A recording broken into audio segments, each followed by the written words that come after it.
warahmatullahi wabarakatuh. The Honorable Ma'am Aulianti, our lecturer, and good afternoon everyone. We're from Group 4. My name is Riska, Putri, and Komaria, and my teammates are...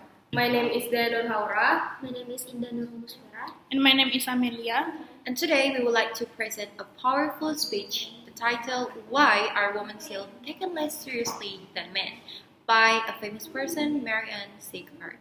This speech explores an important issue that still exists in our society, the way women are often judged differently from men, even when they have the same abilities, experience, and intelligence.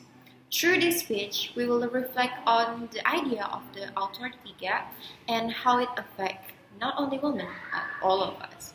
Now, let's begin. At a conference a few years ago, a man asked me what I did, and I led a portfolio life, so I just rattled off a list and I said, well, I write a political column for the independent newspaper. I make radio programs for the BBC. I chair a think tank. I sit on a couple of commercial boards. I'm on the Council of Tate Modern, and I'm on the content board of Ofcom, our broadcasting regulator. To which you reply, wow, you're a busy little girl. I was about 15, older than our Prime Minister. This is a classic example of what I call the authority gap. The way we still take women less seriously than men. We're still more reluctant to accord authority to women. We still assume a man knows what he's talking about until he prove otherwise. While for a woman, it's all too often the other way around. Research shows that men have 6 times more influence in group discussion than women.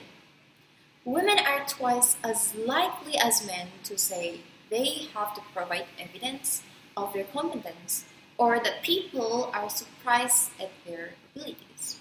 And women of color are much more likely than white women to say this. If you're working class or disabled, the gap gets bigger still. Basically, the farther we are from the white, male, middle class default, the wider the authority gap is. I bet every woman listening has a tale to tell about being underestimated, ignored, patronized, interrupted, or talked over, challenged, or mistaken for someone more junior, right? In fact, it doesn't matter if you are president of a country, the CEO of a huge corporation, or a justice of the US Supreme Court. Female justice get interrupted 3 times more than male ones, 96% of the time by men. If you still need proof, though, a great task is to talk to people who live as both, as a man and as a woman, because they're exactly the same person with the same ability, intelligence, personality, experience. And if they treat it quite differently after they transition, that must be because of their gender. As scientists would say, we've control for all the other variables and isolated the only one that matters, whether they're seen as a male or they're seen as a female. While I was researching the authority gap, I came across 2 Stanford science professors who happened to transition at the same times in different directions. Ben Barres, who was a neuroscientist, was astonished by the difference it made to his life once he started living as a man. I've had the thought a million times, he said. I'm taken more seriously. An academic who didn't know his history was overheard after one of his seminars saying, oh, Ben Barres gave a great seminar today, but then his work much better than his sister. Meanwhile, John Rogarden, who is an evolutionary biologist, told me that when she was still living as a man, she felt like she was on this conveyor belt to succeed. Her pay kept going up, she kept getting promoted, When she spoke, people listened. Once she started living as a woman, all that changed. So she was interrupted, she was challenged, she was presented at stake.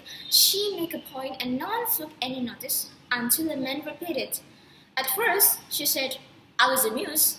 I thought, well, if women are discriminated against, I'm darn well going to be discriminated against the same way. And then she said, well, the thrill of that has worn off. I can tell you. Her conclusion, like a mind, was that men are assumed to be competent until they prove otherwise. Women are assumed to be incompetent until they prove otherwise. Obviously, I'd like to do something about this.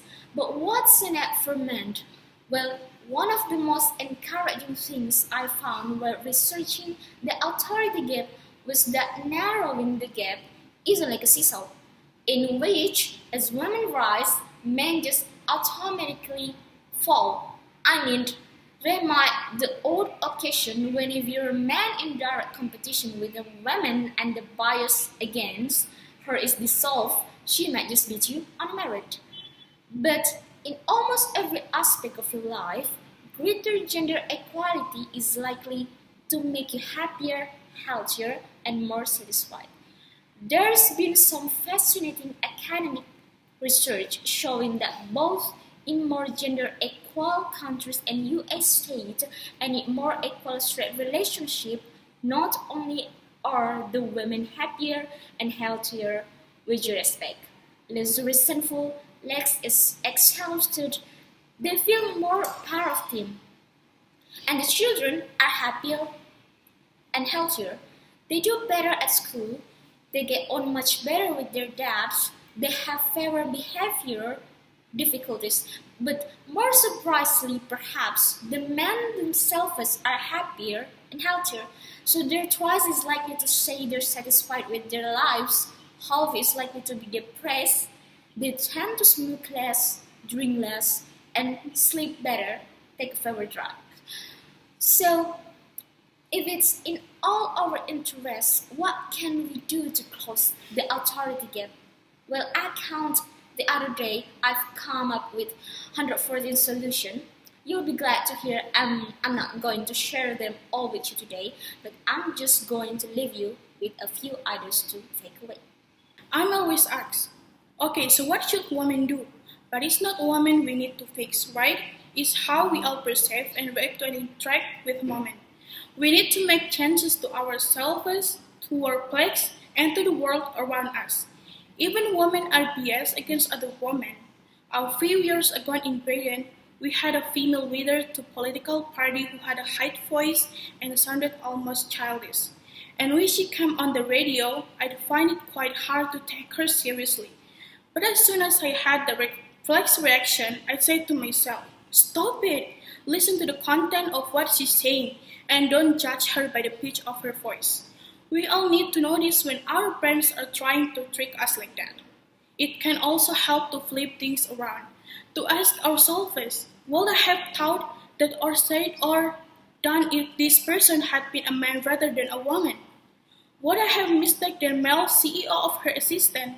Or would I have called a 15 years old man a boozy little boy? I don't think so. When we are at work, we can actively affirm that a woman says, as long as it's interesting. Research shows that even if women wake up 4% of a group, they are half as likely as men to gain approval from it and much more likely to be interrupted. If Evie makes a point at a meeting and no one takes a blind bit of notice until Peter reports it 10 minutes later and is treated like the second coming. We can say to Peter, oh, I'm so glad you agree with the outfit said earlier. If Peter interrupts Rosa, we can say, hang on a minute, I was really interested what Rosa saying. And what can employers do? Well, the first thing they must do is to make sure that they genuinely are hiring and promoting on merit. One study found that 70% of men will grade a man more highly than a woman for achieving exactly the same goals. Women with exactly the same qualifications as men are 30% less likely to be called for a job interview. If you have only one woman on a shortlist, the chances of appointing her are financially small, because it's telling us that men are the natural holders of this job, and that appointing a woman would be risky. Adding just one more woman to be shortlisted makes the odds of hiring a woman 79 times greater. Companies or employers can also actively encourage talented women to apply for promotion, because we are socialized to be less confident and less self-promoting than men. And if we do act confidently, people don't often like it.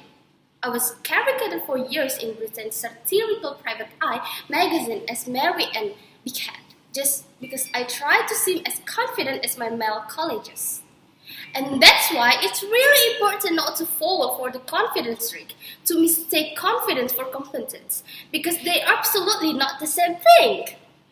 An academic paper, unusually entitled Bullshitter, Who Are They and What Do We Know About Their Life, found that teenage boys are significantly more likely than girls to pretend to understand mathematical concepts that didn't even exist.